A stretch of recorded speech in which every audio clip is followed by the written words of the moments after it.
जैसे कई देशों के जो क्रिकेट टीम होती है ना, 11 प्लेयर होते हैं हर टीम में, लेकिन 2 एम्पायर भी खेलते हैं। तो इसी प्रकार से भारतीय जनता पार्टी अकेले चुनाव नहीं लड़ती कभी।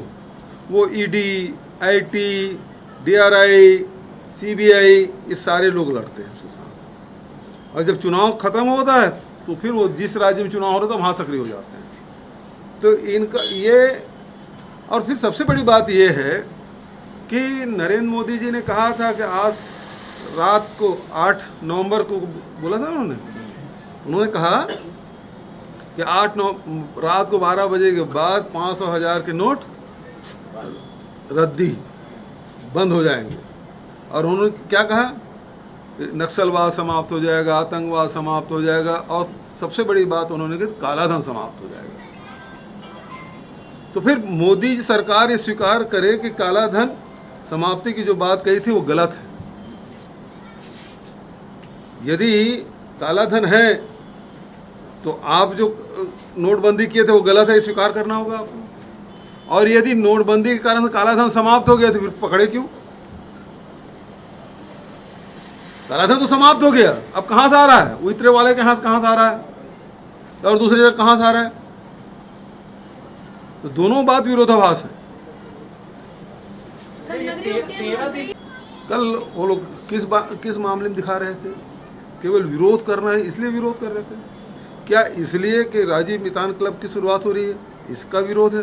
क्या श्रमिकों के खाते में 6000 रुपये वार्षिक जाएगा इस बात का विरोध है? क्या किसानों के धान इस साल 1 करोड़ मीट्रिक टन धान खरीदी करें उस बात का विरोध है? क्या तेंदुपत्ता संग्राहकों को 4000 प्रति मानक बोरा मिल रहा है इस बात का विरोध है? किस बात का विरोध कर रहे हैं?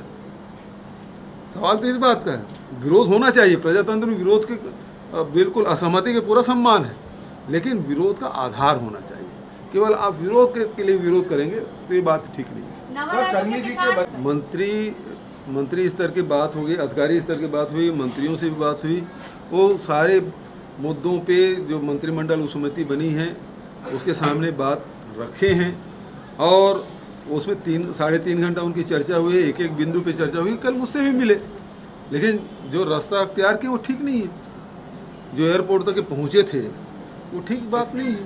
आप अपनी बात अहिंसक करिए ना, गांधीवादी तरीके से करिए, कोई दिक्कत नहीं है। हम बात करने के लिए कभी मना नहीं कर रहे हैं। जब चाहें मिल सकते हैं, बात करें, लेकिन जिस प्रकार से कल कर रहे थे, एयरपोर्ट में घुसने की कोशिश कर रहे थे, वो बिल्कुल गलत है। सर, पंजाब के सीएम आते हैं हर सत्र में, वो टिकते नहीं, चर्चा से भाग जाते हैं, है ना। हमको सत्र बढ़ाने में कोई दिक्कत नहीं है, लेकिन जिस प्रकार से कोरोना काल चल रहा है, भारत भाई, ये दिल्ली की सरकार जब नहीं कर रही है, मध्य प्रदेश की सरकार 3 दिन में पास कर रहे हैं, छत्तीसगढ़ में तो उससे बेहतर है, और खुद भाग जाते हैं तो हम क्या करें? कल नगरीय उड्डयन मंत्री वो अपनी पार्टी की बात करने आए हैं।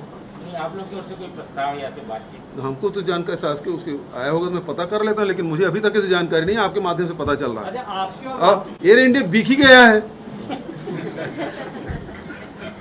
तो किस चीज के मंत्री रह गए? एयर इंडिया बेचने के लिए उसको सम्मानित किया जाना चाहिए।